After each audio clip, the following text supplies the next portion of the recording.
খাজা মঈনুদ্দিন চিশতি রহমতুল্লাহ আলাইহি ২৫০০ মাইল পথ একা হেঁটে এসেছেন এই ভারতে। রাস্তায় পিতৃরাজের সৈন্যরা শাহাবুদ্দিন মোহাম্মদ গুরি সৈন্যদেরকে আক্রমণ করেছে। তারা বলছে যায়েন না, আপনাকে আক্রমণ করতে পারে। মঈনুদ্দিন চিশতি রহমতুল্লাহ আলাইহি বলছেন, তোমরা শাহাবুদ্দিনের সৈন্য আর আমি হলাম মঈনুদ্দিন। শাহজালাল ইয়ামানি যখন এসেছেন, রিসিভ করতে কে গেছে? শাহ সুলতান বলখিকে রিসিভ করতে কে গেছে? শাহ সুলতান রুমিকে রিসিভ করতে কেউ যায় নাই। এক অজানা পথে এসেছেন ইসলামের দাওয়াত দেওয়ার জন্য। বায়েজিদ বুস্তামি বুস্তাম শহর থেকে এসেছেন।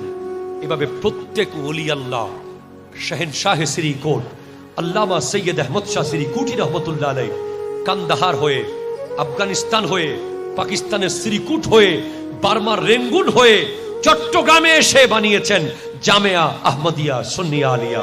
১০,০০০ ছাত্র লেখাপড়া করছে সেখানে আজকে। সুতরাং কোন কাপুরুষ ওলি হবে, এই ১২টা চরিত্র আপনার জীবনে আনেন। গফফার, সত্তার, রউফ, রহিম, সাদেক, মুসাদ্দেক, আদেল, মুকসিত, সাখাওয়াত, ইবাদত, ইলম, সুজা।